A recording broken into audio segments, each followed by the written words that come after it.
Hello, guys, and welcome back to another episode of the Finance Ham podcast. Okay, don't skip. I know that you're probably already in full prep mode for Brat Summer 2.0, if we're doing that, or Hot Girl Summer, especially with this weather that we've got at the moment. Oh my lord, it is wonderful. But we also need to talk about Hot Girl retirement too. And you're going to go, Hannah, I am not planning for my retirement right now, but yeah, we're going to go there because your future self deserves just as much energy, just as much adventure, just as much frolics and scandal in the summer as your current self does as well. And for today's guest, I'm not saying this lightly, guys, he is an absolute legend in the money space. Sammie Ellard-King is host of the Money Gains podcast and he's 220,000 followers deep on Instagram alone. And to top it off, he was the British Banking Awards Content Creator of the Year. Now, in this episode, we're going to be diving into why so many people will never be able to stop working. I mean, imagine that. We should be living our lives, sunning ourselves on the beaches of the Bahamas, but we're still grinding away. Nobody wants that. I don't want that. You don't want that. And here's how to make sure that you're not one of the people that will still be working when they should be relaxing. Let's get into it. Welcome to the podcast, Sammie. Hi, thanks for having me, Anna. Really excited to be here. Thanks for coming on. We're excited to have you.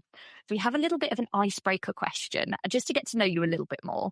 And if I gave you £1,000 right now, but you have to spend it in the next hour, what are you buying? Are you investing it? Are you spending it on your trainer collection? Or are you treating yourself to something different? That's a great question. I love this to start. Like, let's spend some money. In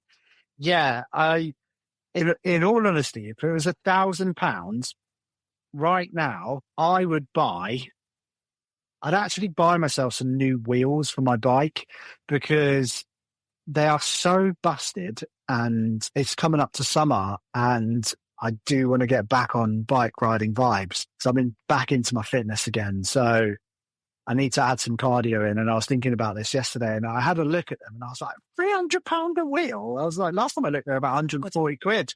So, I mean, yeah. That's almost as bad as a car wheel. I know. It is like inflation upon the nation, isn't it, at the moment? Basically, I came off my bike, nothing bad at all, but it busted up one of the wheels and then I replaced that. It got it nicked at the train station. And after that, it's literally sat in the shed for about 2 years. So I'm like, now it's coming up to summer. I'm like, I'm going to buy some bike wheels. So yeah, I'd spend that. And then I'd probably take my partner out for a really fancy meal. I think that would be my vibe. I like experiences and food is definitely top of the list for me. Are you saying that because she might be listening or he might be listening? Definitely, yeah. You have to earn brownie points in any situation you could possibly get. So I'm definitely going to try and earn some right now. So yeah, if you're listening, Charlotte, I'm going to take you out for a really nice meal because Hannah's going to give me £1,000. That's the thing. Charlotte's got the receipts now. So even if the £1,000 does come from me, she's got the evidence to hold you accountable there. Awesome. Thanks for sharing that, Sammie. It's nice to get to know you a little bit more. I didn't know that you were into cycling as well. So cool to know that about you. I'm not. That's the thing. I'm not. I'm terrible. I just like to think that I am. So situation of all the gear, no idea. Yeah, literally that. Exactly. You hit the nail on the head. Do you know, it's so funny. I remember in my debt recovery journey, one of my falls off the wagon was I was on eBay at 11 o'clock at night. It's always when my husband's gone to bed. And I bought an e-bike for £500. Never done any cycling in my entire life. And then immediately had buyer's regret. And I was like, oh my God, I need to cancel this e-bike somehow. So I can relate to that one with all the gear and no idea. Yeah, I literally feel you. I'm just that type of guy. I've bought so many things over the years and I'm like, what have I done here? But as I've got older and I've trained myself on it, hopefully I've got that down now. I did a video about this the other day actually and did 9 unexpected expenses that we cut out in 2024, me and my partner. And we'd saved nearly 10 grand from just being a bit more conscious about things, which was just nuts. Like how much money actually we blow. And I say this quite a lot. I think that like people say to me, yes, of course, there's many cases where people can't afford to live right now. And I totally get that. But there's large swathes of people that can. And when they say, oh, I can't save and I can't invest, I'm like, you can. You're just overspending in so many different areas, or you're utilizing debt and credit to fund a lifestyle that you don't need. Just open up your garage and look at how many things have gone to die in there. Like, it's just an example of us just overspending. I think it's one of those things when you're so used to doing it. Like, mine was just pop into the shop. Oh, and just pop into the shop to get whatever. And in the height of my debt dip, I was spending nearly £300 a month just popping to the shop for bits that I didn't need. And I was like, all of these things, they're things like treats and stuff that I don't necessarily need or want. But at that time, I absolutely would have said the same thing. You know, I haven't got the money to invest or save or whatever. So kind of considering that then, you said that you did the video the other day about what you can cut out in 2024. And, you know, your money journey is spread for quite a few years. Is it something that you were always interested in? Did you have a bit of a, oh no, you know, come to Jesus moment? What kind of took you down this path? Yeah, great question. Even if you'd have said to me like 5-6 years ago that you'd be teaching money for a living and have a business all around it, I would have probably laughed at you. Even though I'd started my money journey by then and I was interested in a topic, I probably just wouldn't have said that I'd be doing what I'm doing today. I was your typical 20-year-old, went to uni, you know, had an amazing time. You know, I was just a young chap, right? I wasn't overly laddie, but yeah, I like my things, my football, going out, chasing girls, that type of thing. It was just like, yeah, it's just the way it was, right? And unfortunately, that kind of manifested into quite a large amount of debt in my mid-20s. And that led me down this path of like realizing that I had a problem with it. And I sort of buried my head in the sand about that for a couple of years. And it got worse and worse and worse and worse and worse. Eventually, I sort of had this catalyst moment with a friend of mine who asked me when I wanted to retire. And I turned around and said, oh, yeah, 50 would be nice. He said, you know, when do you want to pass away? And I said, 80. He said, well, how much do you spend a year at the moment? And that number ended up being, you know, just under 2 million quid when you times the number I was spending per year by 30 years. And that really shocked me because he was obviously building towards that and doing quite a good job of it. And I was going the other way and backwards. And it was how you treat money. And if you are only buying liabilities and not buying assets, or buying things that could potentially grow, or even if it's a savings account where it could potentially grow, and I'll get onto that later because I have a problem with savings as an only strategy. And so when I came back, I sort of dived into learning about money. And I just quickly found that I really enjoyed learning about it. I always just thought, I'll bring money in and that means I can spend it on this. And that was my tunnel vision view of how money worked. And so it really opened up my eyes. And yeah, I managed to combine side hustles and income to get out of debt in 18 months, which was from 24 grand's worth of debt was quite a task, but we managed to do it. And I worked out it would have taken me nearly 5 years if it was my salary alone. Yeah, we managed to shorten that down by quite a way. Yeah, wow, that is quite a way. And it's interesting to hear because our debt journey and realization journey is honestly almost identical. Like I paid off 11,000 in 10 months, so a bit less than you, but exactly the same scenario. Like I heard it on a podcast actually, and they were like, oh, who's coming to pay off the debt? You know, like, are you going to keep paying this even into your retirement? And I think there's this huge misconception, and maybe it's just because people don't know about it until they go digging for it, that you'll just be able to retire. Like the state pension or maybe your employer pension is going to be enough to support you. But actually in reality, and I think especially for our generation, it's probably not going to be the case, right? Yeah, absolutely. You're so right. It's scary to think that even the average retirement pot right now for someone in the UK roughly sits around 90,000 for men, and it's slightly less for women. Obviously, there's reasons for that. We won't go too deep into, but just to sort of say, women often spend time raising kids and spend time caring for elderly parents, which means that they have less earning years, which then compounds into those sort of situations. And there's obviously a lot of societal factors within that. And I won't go too deep into that. Don't get me started. Yeah. I'm sure we could chat an entire podcast about that. And I have my thoughts on it too. I'm actively championing to close the gender investment gap, gender pensions gap in this country at the moment, because it's going to help everyone. But £90,000 alone, let's call it 90 grand, it's going to end up being around about £3,000 or £4,000 a year in retirement. A year. Now that's scary when you think about what your life is right now. possibly spending 20, 30, maybe even 40, 50,000 pounds a year, you're going to have 10% of that, maybe less. And that's a real stark realization for people in the positions that you're in right now. Now, don't panic when you hear that. Let that light a fire up your ass rather than burying your head in the sand, because that's what it should do, because that's your reality. Now, a lot of people say, yeah, I just want to live my life, mate. I don't want to be thinking about me when I'm 65. And I turn around to them and I say, if you get there, you ask anybody who's 65 what it's like living on a state pension alone, and they will turn around to you and they will say, it is shit. And it sucks, and I wish I would have done something about it. And you can live your life and clear debt and invest and save. Obviously, there's an order to those things, clearing debt first, then securing yourself, and then investing some money as well. But you can do all of those things and still enjoy your life. And that's one thing that we teach. You can go out there. I have a 15% non-negotiable in my budget. I know I'm blowing it, no matter what, because I like spending a bit of money because I work hard for it. And you should do, because you are working for that money. But you do need to think of the future as well. And even if that's 5 or 10% of your salary every single month, and if that means cutting out a few bits and bobs from your budget where you are overspending, because I guarantee you are in some way, shape or form, that's how you do both. So there isn't one or the other, and you shouldn't treat it like that. You should look at it both ways.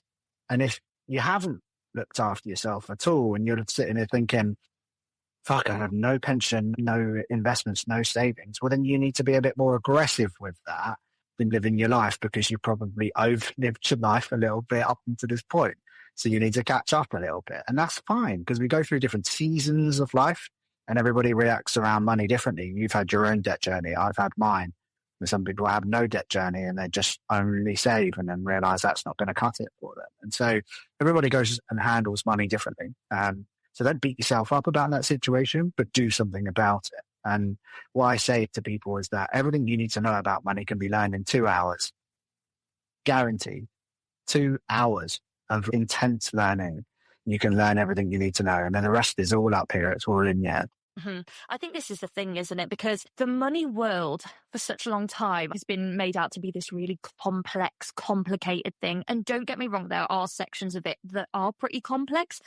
But for you living your life every day, making sure that you're saving or investing a bit and making sure that there's a bit for fun, because as you said, like, it's the biggest motivator, right? All work and no play. You're not going to get anywhere with your goals because, I mean, why would you if you're not enjoying it in the meantime?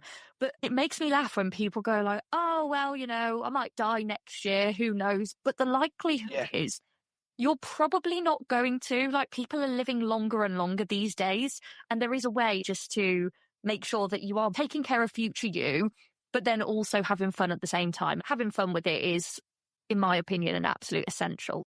Yeah, I love that you said that. So I have a system called the 4-bank system. Sometimes you'll hear me call it a 3-bank system.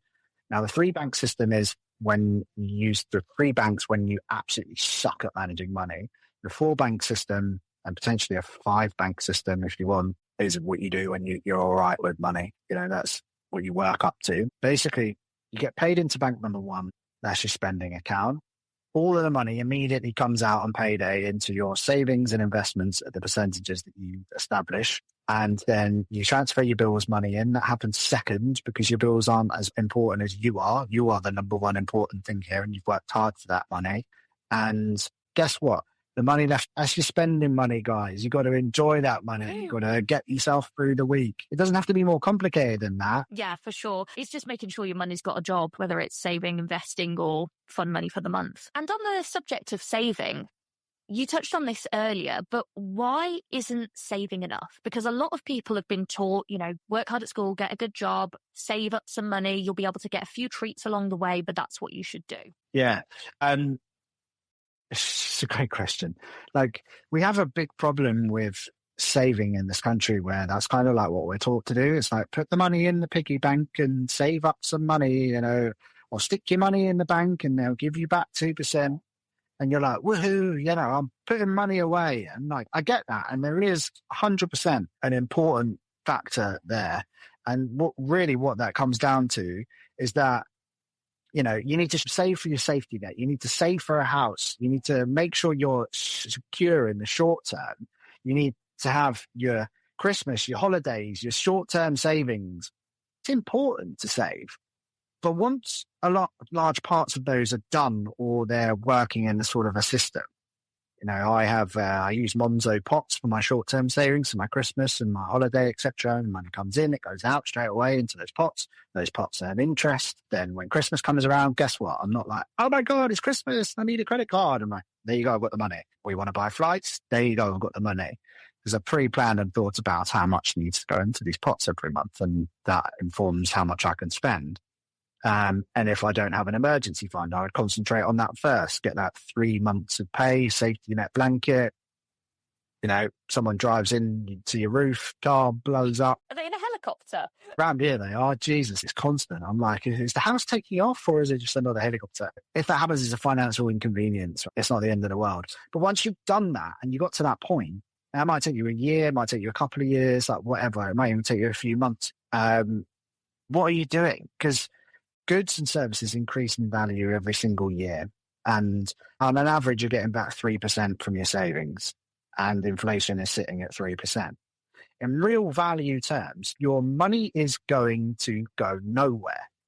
Now, if inflation is higher than savings rates, then your money is decreasing in value by saving it. And traditionally, that's generally what happens over large periods of history. Now, if it's increasing in value by 1%, that's not going to make anyone wealthy. It's not going to make generational wealth here. You have to look at investing in some way, shape, or form. And that can be in a number of different ways. Some people think, it has to be in the stock market. And yes, that is one very, good way, and also the easiest way for people with low sums of money to be putting in every single month. You can also invest in yourself. I think that's massively important.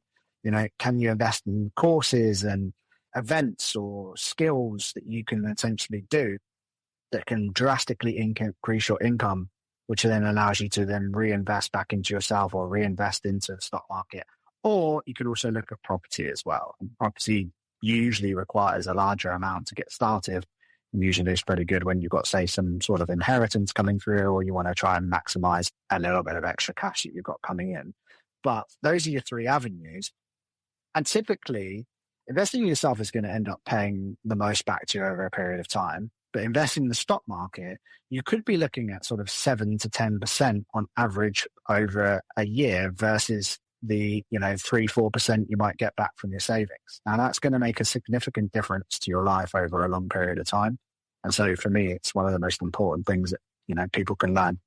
And I know a lot of people are very hesitant about starting to invest because, like we said earlier, it's deemed to be this super complex thing and only a few people do it. What would you say to those people? Yeah, good point. We have a very short-term mindset, and that's sort of been extrapolated very much by social media culture. Our attention spans are getting smaller, and so our reward cycles are also getting smaller as we crave and need increased hits of dopamine. And that's why for young people is such a big driver that, they run their lives off these apps, and social interactions are all done on their phone. But that has sort of passed over into the way that we think around money as well. When it comes to investing and the things that we teach people about what things happen over decades. And the longer you invest for, typically when you look at, say, a global fund, and I'll get onto what a fund is in a second. Now, if you were to invest for 20 years or more, your chances of losing money are actually 0.1%. And if you invest for 10 years or more, the numbers are around about 1.5 to 2.5%. Now, if I turn around to you and I said to you, Hannah, I want you to invest tomorrow. You've got a 97.5 chance of making money from this. What would you say? Of course you'd do it. Imagine if somebody said that about the lottery, like buy a lottery ticket and you've got a 97.5% chance of winning money. Of course you'd do it, wouldn't you? Yeah, exactly. That's like the odds that you're playing with when you go into this. Now, people think investing is scary because in the short term it is. If you are having that short term mindset, because in the short term, the stock market goes up and down like a yo-yo. And it's very difficult to predict what can happen in 1 or 2 years, but it's usually a lot easier to see patterns over 5, 10, 15, 20 plus years. When you invest, there's different ways of looking at this. So Mr. Money Jar, Timmy, I'm sure you've come across him, has a fantastic analogy that, we've now politely stolen from him because it's so good. It's using chocolate, and chocolate bars is so easy to understand. Apple stock is a Mars bar, for example, and a fund is like a box of celebrations. So inside a fund, there's lots of different Snickers, Twix. So there's lots of different companies. And when you go to buy a box of celebrations, you buy it in one price. You don't buy every single individual thing, but you get loads of different options inside of it. That's kind of what a fund does. And you get lots of different types of funds.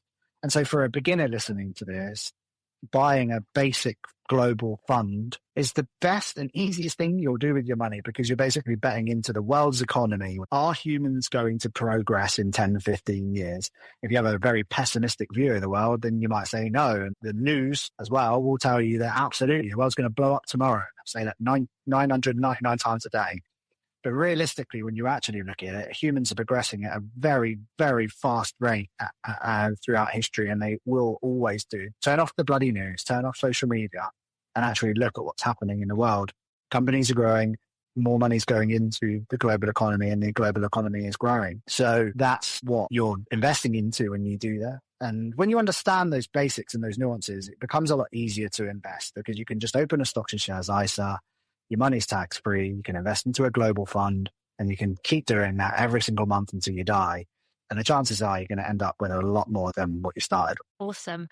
So going back to kind of like the noise and everything that we hear when it comes to investing in the stock market, I read in a book that, I remember seeing on the news that the stock markets had crashed and everybody was up in arms about it. But actually that particular crash, I think, lasted like less than 3 weeks or something really, really miniature, because then obviously there was a whole load of companies doing so well from COVID that it just kind of bounced back again. So just about holding the nerve, right? Yeah, it really is. You're so right. Buying and holding great companies and businesses is a strategy which has worked for a long, long, long time. And so interestingly, the best performing days are usually right after the worst performing days, almost within days of them. So if you had sold at the bottom, you're going to miss the upside. Panic, sell. Oh no, I should buy back in. And what are you doing? You're buying back in because the stock market's come back up now.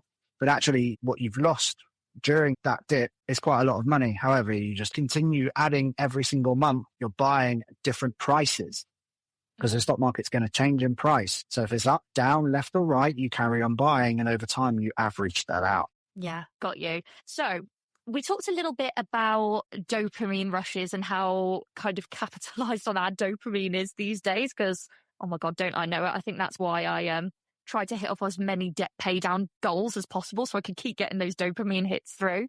But I heard, I'm quoting you back to you, so sorry if you feel very seen by that. But I remember you said something along the lines of like, you knew it was time to get out of Bitcoin when you heard your mum talk about it. Why would that be? I feel bad for your mum, but also thinking about myself, because I still actively put about 20% of my excess per month to crypto, which I know is a pretty risky move. But why is that your hot take? I've not come out of Bitcoin completely, but that's when I would say this is me talking about a trend. So if you spot a trend and you're earlier in the process of spotting that trend, then it's usually quite a good time to get involved in that trend or make a calculated investment into that area or trend or crypto, whatever. Then what I find is once my 65-year-old mother is speaking about that trend, it is not the time to go and buy the trend because she's now worked it out. She's only just worked out. She still types with one finger on her keyboard on her phone. Do you know what I mean? You know, she's the one that uses Facebook 5-10 years after everybody's left Facebook. She is a trendsetter by the sounds of it. She definitely is. She's probably setting her own trends in her own world. But when it comes to these things, and that's when she asked me about it, I'm like, that's too late, if you see what I mean. So what you're looking for within this is a great example of this is Marks and Spencer, probably my favorite turnaround stock investment IO. I noticed Marks and Spencer. I don't know if you remember back in the day, but you wouldn't be seen dead in one of the shops. It was dimly lit, poor clothing. The food was the only really saving grace for Marks and Spencer back then. And that's probably what kept the business alive. And all of a sudden they had this shift. They brought in new management, new buyer department. The stores were relit. They went under a revamp, and the clothes started looking really cool. They were partnering with brands like Reese. The online e-commerce had a revamp. And you go into Marks and you'd be like, wow, this is cool. Like, they're nailing this right now. And you can see that happening right in front of your eyes. The stock had been battered and battered and battered and battered. It had gone down and down and down and down and down to a point where it hadn't started to rebound at a considerable rate. But you could see the stores are fuller. People are in them. They're sorting their, SHIT out. They're on this transformation journey, and you could see that happening. Now, that for me was a sign that things were possibly going to go quite well for Marks and Spencer quite soon. So am I going to take a calculated investment into that? The answer for me back then was absolutely. I'm seeing this happen. Now, that is what I mean about, let's say you came across Bitcoin in 2010 or whatever it was. Might have been a bit early for you at that point, but you carry on hearing about it for a couple of years. More people are talking about it. This is becoming a bit of a thing. Is it too late? It could be, but then you make a calculated investment. So I'm not saying go in with the whole bag into these trends. Otherwise, all my life savings, John, and I'm sticking it on Marks and Spencer because Sammie told me it's a good idea. That's not what I'm saying here. I put 2.5% of my entire net worth into Marks and Spencer. That's now worth, if I'd have kept the whole amount, I have shaved a little bit off, it would now be worth around 10% of my entire net worth. It's had an amazing rebound journey. But that's one calculated risk. Now, the interesting thing is, if that hadn't done very well, let's say it either stayed the same or gone down, what's happened to the rest of my wealth? Well, not that much really, because I've got another 97.5% invested elsewhere. So it's not really going to be the end of the world. So that's why it's like a calculated risk into these things. And I say the same thing with cryptocurrency. I personally own cryptocurrency.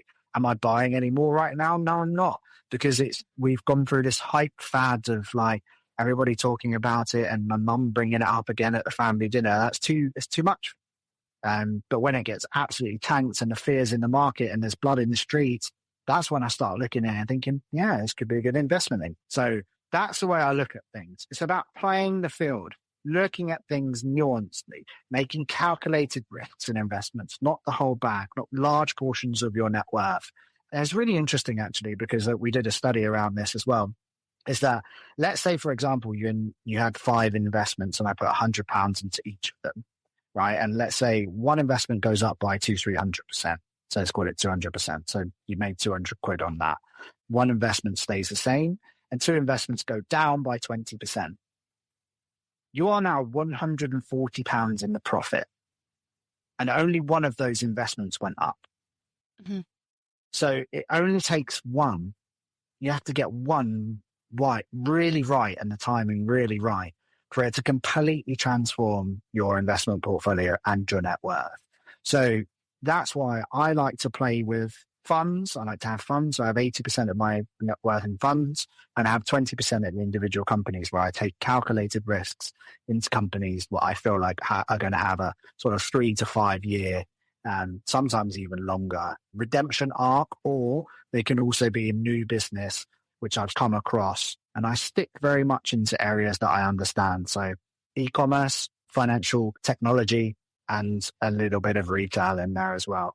I understand the workings and how those businesses run, because I spend a lot of time in those spaces. Now, Hannah, you might be an avid gamer, so you might look at, the gaming companies, your EA Sports, your Warhammers, or whatever that might well be, because you know more about that space than I do. Am I going to go and invest in that space? Probably not, because I don't really understand it. So that's where I take my calculated risks in areas that I understand much more than perhaps another person might. Mm-hmm, yeah. And I think whoever's listening to this, everyone is an expert in something, right? Like in some sector, in some industry, or even in some hobby that they have. And I guess it's that layer of double diversification, right? So you're diversifying by putting money into your funds and your ETFs and whatnot, but then using that little bit of knowledge that you have. And I know you said you put in 20%, but obviously people can put in less than that if they feel a little bit more unsure, of course. So just kind of to wrap up, Sammie, if you could give somebody who's like, you know what, I've just been saving at the moment, but I'm sold on investing. What would you say is kind of the first 3 steps for them? Yeah, I get this a lot. And yeah, I think go and educate yourself. Honestly, just go and either listen to a few podcasts from us. It doesn't have to be us, but if you like reading, get yourself a book. Simple Path to Wealth by J.L. Collins is a fantastic place to start. You can jump on, Money Saving Expert or Up the Gains website. I'm not pushing any of our products on you, or you can come and purchase our program Stock Market School if you want to learn more. But the premise is education is really key at the beginning, and yet you can learn everything you need to know in an hour or two. Don't let anybody tell you otherwise, because it really is the case. And, get yourself a nice tax-free ISA account, open that up, and then, start small. Put in 50 quid for 3 months, a month, just so if we do experience a little bit of a drop, because who knows what's going to happen. But if things do drop, you're not scared away because you've lost 2 quid, at that point. Whereas if you put 5 grand in on day one, because you've got some inheritance money or 10 grand, whatever that might well be, and it drops by 10%, you lose £1,000, you're going to be like, this doesn't work. You're going to be emotional. You're going to pull your money out. So start small, think big, and work your way up. We started, my sister's at £25, my partner started at £50. They're now in the hundreds of pounds. Exactly the same for me. So that's what you need to do. Start small, think big. Nice one. And I know you mentioned your website there, and honestly, that website has got so many resources for whatever stage you are in your wealth journey. So I use it all the time as well. So absolutely recommend that from me too. For all free as well, right? And it's all free. There's 350 guides on there, guys. So honestly, go and learn as much as you can. We give away the whole pie, and then we have paid products, which is when you want to take things to the next level, but you can pretty much pick everything you need of free stuff. So you said about the website, Sammie. Where else can everybody find you? Yeah, great question. So we have a podcast, the Money Gains podcast, and we have a YouTube channel, which is Up the Gains Money.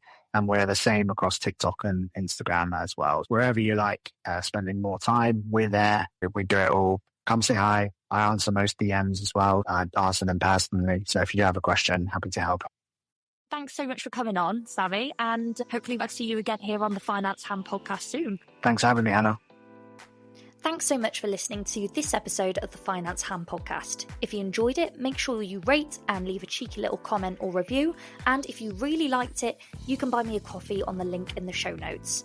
Remember, the Finance Ham podcast is for educational and entertainment purposes only and should not be taken as financial advice.